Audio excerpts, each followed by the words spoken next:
Trail runners, welcome back to Chasing Gold Black Canyon Edition, back in the desert.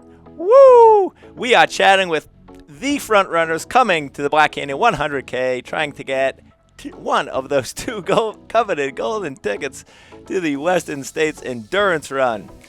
Today on the show, we have Miss Georgia Adventure Porter. That is her middle name, Adventure. Georgia runs with Solomon and the Aravaipa Racing Team. She is an Olympic trials qualifier in the marathon. She was the recent winner of the 50-mile at Frenzy Golden Shoe.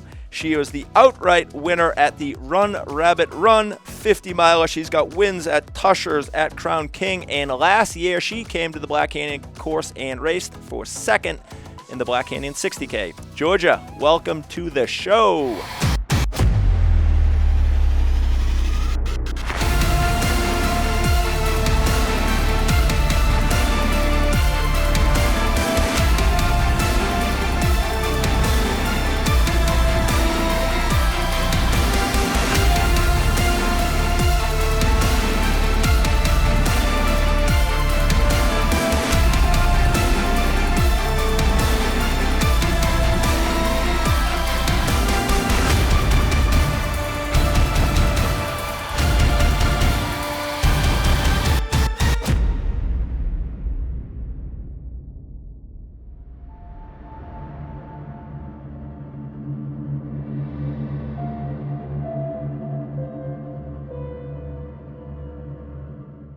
Good to be here. Thanks for having me. Absolutely. Let's talk a little background. I've been fortunate enough to see you race a few times, and you seem to blow the field out of the water. Let's talk about that road background and why you decided to transition to trails. Yeah, so I started running a little bit later in life when I was in my mid-20s. And then I ran track for a couple seasons, and then I switched over to roads because I just kind of thought that that's the natural progression and what you should do. So I spent 5 or 6 years on the roads. Didn't really love it a whole lot. I had some good moments, but what I loved most is when I was running on the roads, I actually spent a lot of time training on the trails as much as I could. And I just kind of had this weird idea in my head that I needed to wait until I was done doing something on the roads to go to the trails. Until the end of 2021, I raced the Chicago Marathon. I was super overtrained, super unenjoyable experience, suffered a lot during that race. And like literally during the race in my mind, I was like, I am switching to trails. So 2022, I jumped all in, haven't touched pavement since, probably will not again. Wow. That is interesting because I do love trails, but I do spend a lot of time on the road just because it's easy. It's easy for me to get out the door. Kudos to you. And obviously the background in endurance sport, you're running a lot, has led to immediate success on the trails. Talk to us about that. You came into the scene. You're doing pretty good. Not gonna lie, Georgia, you're crushing.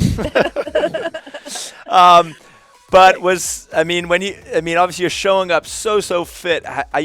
Did you anticipate having the success you're having now already, or did you think you were going to have some learning curves? I feel like I went into this whole trail thing really not with any particular expectations. Another big part of the reason why I transitioned is because I lost my joy for running and I wanted to find that again. So the whole past year has really been about prioritizing and enjoying this whole running thing, the training, the racing, all parts of it. So I feel like the outcomes and some of the success I've had have been just that. They've been the outcomes of this experience. It's funny because my first ultra was the Black Canyon 60K. And I have to say that was a very humbling experience for me because I was like, oh yeah, this will be easy. I'll run downhill for a while. It'll feel great. And I did all the mistakes that you can do. I went out way too hard. I tried to run with Katie Asmuth for a while, and she just absolutely destroyed me out there. I ran out of water. I got lost. I just did all the things that usually you space these mistakes out over a few races. I just got them all in one race. So Nice. That was a great humbling experience. I feel like I learned a lot from it. And I think another part of what has been successful for me is that I did spend time on trails before jumping into the scene. So I didn't strictly come off the roads. I know what the trails are like. I just didn't run any of the big girl trails at that point, which that's what I've been doing this all last year. Oh, that's funny. Yeah, hopefully you got all the mistakes out of the way in one race. Hopefully they won't come back anymore. We've all made each one of those. I've made them many times in my career. I'm sure I will again. Absolutely. How about, what does the training look like? I mean, I can probably imagine what the training looks like for you as a road marathoner. I think a lot of us are very familiar with that. And then when you transition, what does that landscape look like in programming of workouts? Are you programming your own calendar? Do you work with a coach? Or how does that look? Do the workouts look similar in terms of, say, threshold workouts or long workouts? Are you still doing those kind of things? Yeah, so I'm coached by Josh Eberly, who runs for Adidas. He's an awesome human, a great coach. And I started working with him at the beginning of last year. I knew I needed a coach. I'm somebody that if I try to program my own stuff, I tend to program way too much. So, I've actually, the funny thing is, since switching into ultras, I'm actually running less mileage. And I still run pretty high volume. Like this season, I think we peaked out between 105 and 110. And I ran some pretty consistent weeks over 100. But on the road scene, I was trying to push 120s. So I've actually reeled it in a little bit. It's probably comparable time on feet just because the trails are slower. Sure. But it's been helpful. A lot less doubles. So on the roads, when I was running those crazy mileage weeks, I was doing a ton of doubles and not wanting to do very many longer runs midweek. Whereas with this training, especially with some of our peak weeks, I'll run a midweek long run. Not quite as long as my weekend long run, but it'll be up there, 15 to 20 miles. So that's a big change. Workouts are easier also in terms of they're what I enjoy in a workout. So just longer efforts, not trying to go to the well every single workout, not trying to blow the doors off, just this really long, sustained strength work. We do throw speed in there. It's not my forte, I'll be honest, but we throw it in there just to stay in touch with those gears, but a lot less of it than when I was running on the roads. Cool. Thanks for that. Thanks for all the info. That was great. The other piece, which I'm going to have you maybe do a little explaining, this is a piece on the nutrition and hydration side. As you know, you really can't get into trouble in the marathon. Sure, you can bonk at 2 hours and you can kind of gut it out. You might not have your best performance.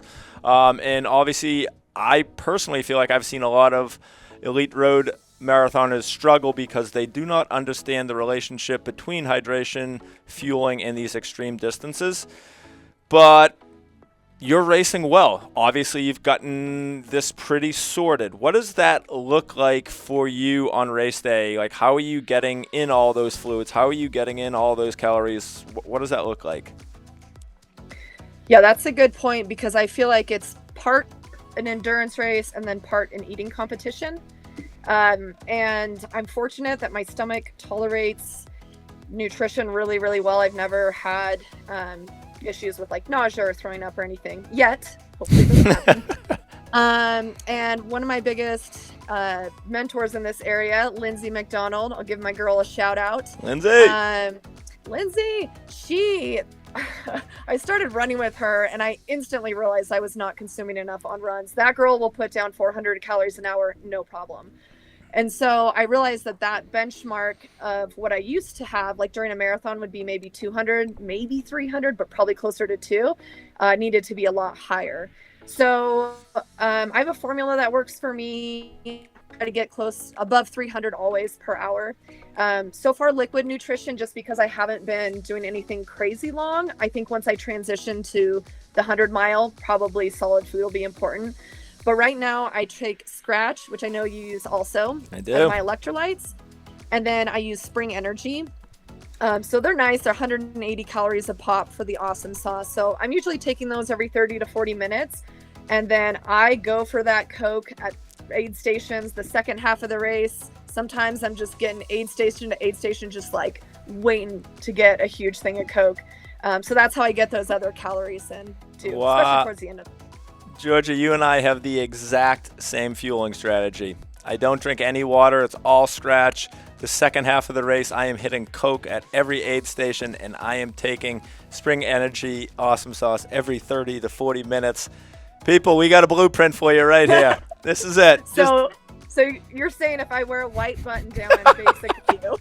Do I need to do this at Black Canyon? If you wear a white button down, you basically have a golden ticket. I think we figured that out right here. Just wear the white button down, you got it.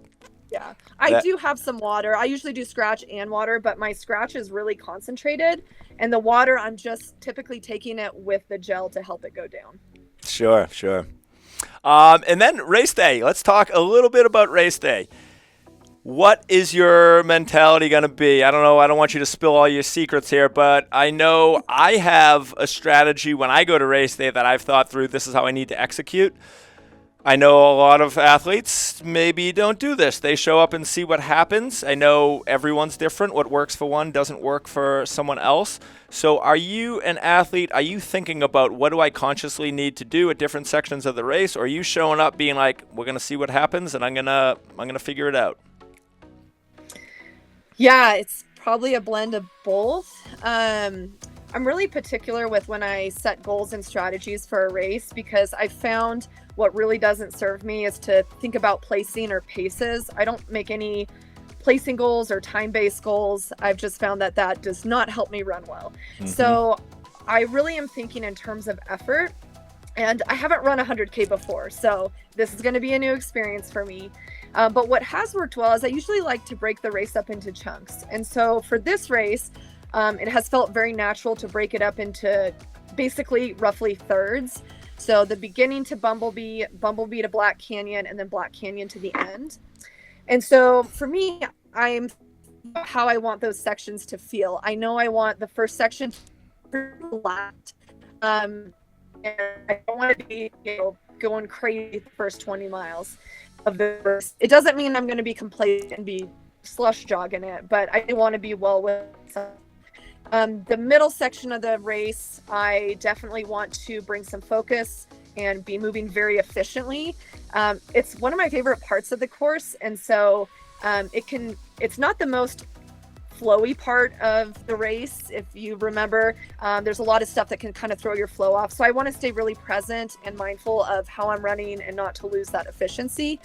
And then from Black Canyon to the end, that's the race. That's when I'm ready to really start pushing, really start, reeling people in and making my moves. Absolutely. That was my strategy as well. I like it. If I can give you one tip, and I've given it to a few people here, if it is a hot year, no one is going to do this, and I can tell you everyone should be doing it. Everyone should be taking a third bottle out of Black Canyon City, because you're going to wish you had it. You're going to run out of fluids. You're not going to need it after Black Canyon City again until you get to Table Mesa. Those two sections, I can guarantee you will finish both bottles before you get there. So consider, if you have crew, tell them, even if you take a third bottle and leave it after Black Canyon City, you will want a third bottle from Black Canyon City to Table Mesa. I will do it. Before we jump into the fast-paced fartlek round, I do want to give some plugs. First off, Georgia is a coach. She coaches at Team Run Run. You can find her there. She's an excellent coach. She also is part of the All In Trail Collective, which is mentoring and coaching a wide variety of diverse athletes. And she does trail work in Flagstaff. Georgia, you are the trail runner that we all aspire to be. You're out here crushing and you're giving back. So thank you for being in our sport. Love to be here. With that said, are you ready for the 10-question fast-paced fartlek round? Well, I mentioned speed isn't my thing, so we'll see. Bring it up. All right. Question number 1. What sneakers will you be wearing at the Black Canyon 100K? I just made this decision last week. I think I'm going to do the S-Lab Pulsars. We saw them in Nice, S-Lab Pulsar. great sneak. They're light and they're pretty minimal, but man, I've run a couple spots on the course with them and they feel so good. Nice. All right, you already answered this one, but I got to ask, first ultra marathon and when? Black Canyon 60K last year. It all went wrong there, except puking, which is not going to happen this year either. All right. You get to choose the song that starts the race. What is Georgia Porter's walkout song going to be? I'm glad I asked you before this if I could swear or not. So I will I will edit this one, but definitely some Rage Against the Machine, especially the song where the lyrics are like, F you, I won't do what you tell me. I love it. I love it. All right, Black Canyon is known to either have very hot years or very wet years. If you had your choice, would you prefer a very hot or a very wet year? Oh, bring on the rain. I'm from the Northwest, so bring it on. All right, guilty pleasure question. You're in the supermarket each week. What guilty pleasure somehow finds its way into your grocery cart every week? Oh, man, can I give you like a top 3? Sure. Especially with high volume training. Definitely ice cream sandwiches, mac and cheese. Those would be my top 2, but I feel no guilt about it. Oh, yeah, definitely no guilt. Ice cream sandwiches, definitely number 1 answer. If this show turns into Family Feud, ice cream sandwiches would be the number 1 answer on the board. Nice. First word that comes to mind when I say Black Canyon 100K. Epic. Epic. All right. How about, do you have, question number 7, so you know where we are on this. Do you have any race day superstitions? Oh. This isn't a race day one, but I do it before every run, but I will also be doing it before race day, but I like to touch the ground and do it's called grounding, but just really tuning in with where I am, how the earth feels, and giving some gratitude before I go out on the run. Love it. All right. Are we going to see Georgia Porter in shades or no shades on race day? No shades. No shades. Be wearing a hat. How about secret weapon in the second half of a race? What do you got up your sleeve? Anything? Does Coke count? Coke counts. That is definitely my secret weapon. The ability to drink copious amounts of Coca-Cola without barfing. Yeah, that is. I've heard Red Bull, but Coke's where it's at. Last question, putting you on the spot. Georgia Porter, what place are you finishing the Black Canyon 100K in? Doesn't matter as long as I run my fastest race. Love it. Doesn't matter. Georgia, thank you for coming on. We will see you at Mayer High School at the Black Canyon 100K. Do it.